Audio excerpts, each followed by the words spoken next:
right, let's dive into one of the most incredible stories of leadership and sheer will to survive you'll ever hear.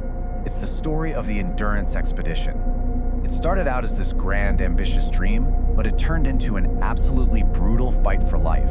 And in the end, it became maybe the ultimate story of human resilience. So, what is the greatest survival story ever told? That's a huge question, right? But for so many people, the answer is found in the freezing, desolate heart of Antarctica, with a guy named Sir Ernest Shackleton and his crew. I mean, what they went through and how they managed to survive it, it's a story so wild it honestly sounds like fiction. So let's set the scene. It's 1914, and Shackleton has this unbelievably bold goal. He wants to be the very first person to cross the entire Antarctic continent, coast to coast, on foot. But this epic mission of exploration, well, it was about to go horribly wrong and turn into a desperate battle just to stay alive. I mean, just think about the scale of this plan. A nearly 3,000-kilometer trek across the most hostile continent on the entire planet. And you have to remember, they were doing this with no GPS, no high-tech winter gear, no smartphones, nothing. Just a compass, their wits, and a whole lot of courage. It was an incredibly daring and incredibly dangerous plan. But, the Antarctic doesn't really care about your plans. As their ship, the Endurance, sailed into the Weddell Sea, the ice was just way thicker than usual. They pushed and they pushed, fighting for every single meter. But pretty soon, the ice just closed in around the ship like a giant trap. And that was it.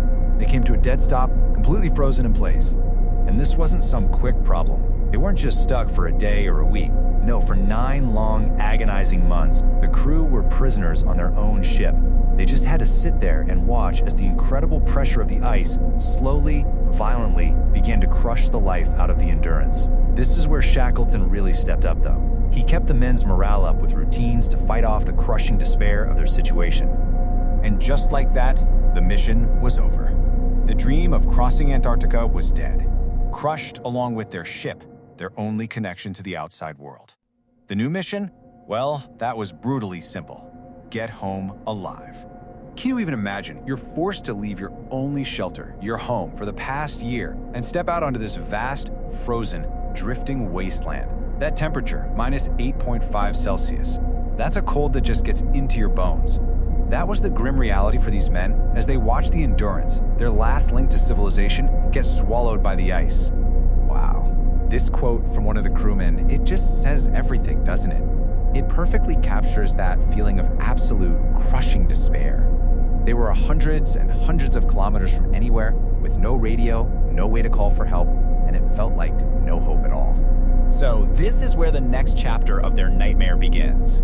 For nearly 500 days, these 28 men were basically castaways, but not on some sandy beach. No, they were stranded on a constantly moving, cracking sheet of ice in the middle of the most hostile ocean in the world.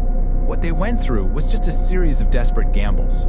First, they tried marching, but dragging these 1-ton lifeboats over broken ice, that was pretty much impossible. So they had no choice but to wait, just drifting for months, until the ice finally started to break apart. That forced them into these tiny open lifeboats on some of the roughest seas on Earth. I mean, just let that number sink in. 497 days. That's more than 16 months of living on unstable ice and in tiny open boats before they even felt solid ground under their feet again. But the land they finally reached, it wasn't salvation. It was just another frozen prison. Yeah, reaching Elephant Island wasn't a rescue. It was just a slower death sentence. Shackleton knew nobody was ever going to find them there. So he made a decision that sounds frankly insane. He was going to take 5 men and sail one of those little lifeboats 1,300 kilometers across the most dangerous ocean on the planet to get help. So Shackleton had this impossible choice. The shorter route to Cape Horn looks better on paper, but it meant sailing straight into the Drake Passage, literally the roughest stretch of water in the world. So instead, he chose the longer route to South Georgia. It was a massive gamble that the winds and currents might just give them the 1 in a million chance they needed. For 17 days, 17 brutal days, these 6 men in a glorified rowboat battled hurricane-force winds and waves the size of buildings. They were constantly soaked, freezing cold, and navigating with nothing but a sextant whenever they got a rare glimpse of the sun. It's still considered one of the most incredible feats of navigation ever. But of course, the ordeal wasn't over. You think that would be it, right? Nope. In a final cruel twist of fate, they made it to South Georgia, but on the completely wrong side of the island. And between them and the whaling station and rescue was a massive, unmapped, and supposedly impassable mountain range. What happened next is where the story just goes from incredible to downright unbelievable. After surviving an impossible journey at sea, Shackleton and his men now had to survive an impossible journey across land. Their fight was far from over. With no tents, no sleeping bags, and only screws they'd pulled from their boat and hammered into their boots for grip, Shackleton and 2 others marched for 36 hours straight. They did something nobody had ever done before, something that expert climbers with modern gear wouldn't do again until 1955. They crossed the island. But even as Shackleton finally stumbled into that whaling station, his mine was 1,300 kilometers away. You have to remember, 22 of his men were still stranded back on Elephant Island. They were living under 2 overturned boats, and their lives were just hanging by a thread after 4 long, agonizing months.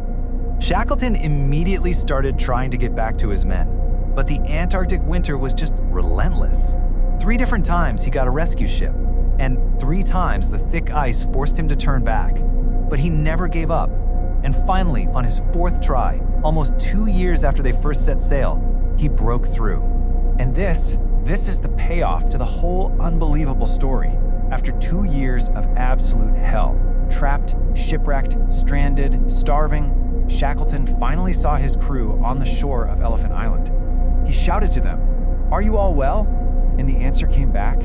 Every single one of them was alive. Not one life was lost. What's really amazing is that the story has this modern-day ending.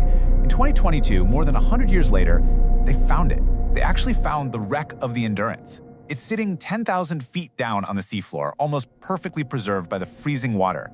It's like a ghostly monument to this whole epic story. So in the end, if you think about it, Shackleton completely failed his original mission. He never crossed Antarctica. But what he achieved instead, by saving every single one of his men from a situation that was absolutely hopeless, well, that was something so much greater. It really makes you wonder, doesn't it? What can this incredible story of leadership and just pure, stubborn optimism teach us about the challenges we all face in our own lives?